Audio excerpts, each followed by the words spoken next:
Assalomu alaykum, ismim Miroda, 15 yillik pedagogik stajga ega, boshlang'ich ingliz sinf ustoziman. Bu yil Rahim School'da ingliz sinflari ochilmoqda.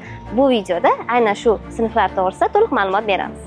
Ertalabki tongimiz, dastlab samimiy salomlashish, kichik suhbatlar va ijobiy kayfiyat berish uchun kichik hazillar bilan boshlanadi. Men darslarimda zamonaviy pedagogik metodlardan foydalanishga harakat qilaman. Ayniqsa interaktiv metodlar juda ham hozir dolzarb hisoblanadi.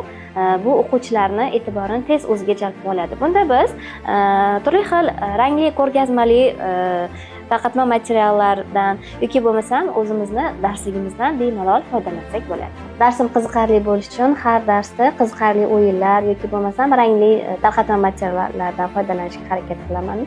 Bundan tashqari darsimizni hayotiy misollardan ham boyitishga harakat qilaman. Bu narsa o'sha o'quvchilarni darsga yanada qiziqib, ya'ni o'sha mavzu bo'yicha o'z bilimlarini sizga ham yetkazishga harakat qilishadi, fikrlarini bildirishadi. Va misol uchun shunaqa o'yinlarimiz borki, matematikani o'tgan paytimizda o'quvchilar o'zlari, umuman matematikaga qiziqmagan o'quvchilar ham Miroda teacher mi qilib qo'llarini ko'tarib qiziqib kirishib ketishgan, o'zlari ham sezmay qolishadi.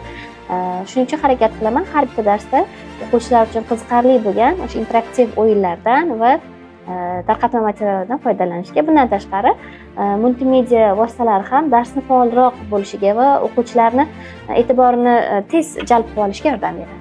Rahim School'da o'quvchilar bo'sh vaqtlarida turli xil sport musobaqalari, sport to'garaklari, ijodiy to'garaklar va turli mavzudagi debatlarga qatnashadi. Bundan tashqari esa turli xil mavzuda kitoblar o'qib, kitobxonlik soatlarini qilishadi. Har bitta o'quvchi bilan samimiy do'stona munosabatda bo'laman va ularni kichik muvaffaqiyatlarini ham rag'batlantirib boraman. Bundan tashqari mehribon ustoz bo'lishga harakat qilaman. Albatta, har bitta o'qituvchini dars jarayonida bo'lgandek, menda ham juda ham ko'p qiziqarli voqealar bo'lgan. Misol uchun, juda ham ko'p holatlarda o'quvchilarim teacher yoki Miss Irodani o'rniga mam deb gapirishadi. Bu narsa ham yoqimli, ham qiziqarli, ya'ni o'quvchilar uchun kulgili hisoblanadi.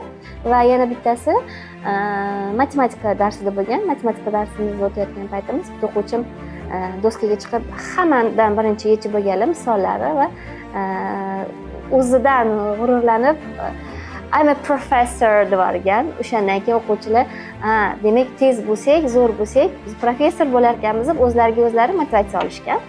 Xabaringiz borki, biz o'tgan yili demak o'sha 0 ingliz sinfini ochgandik va 0 ingliz sinfidan juda ham yaxshi natija oldik.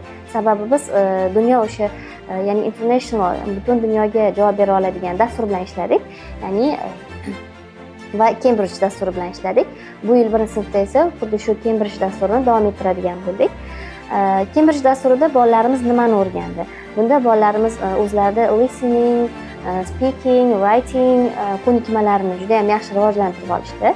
Ya'niki kundalik hayotda ingliz tilida bemalol oddiy suhbatlarni eshitib tushuna olish darajasiga yetib borishdi.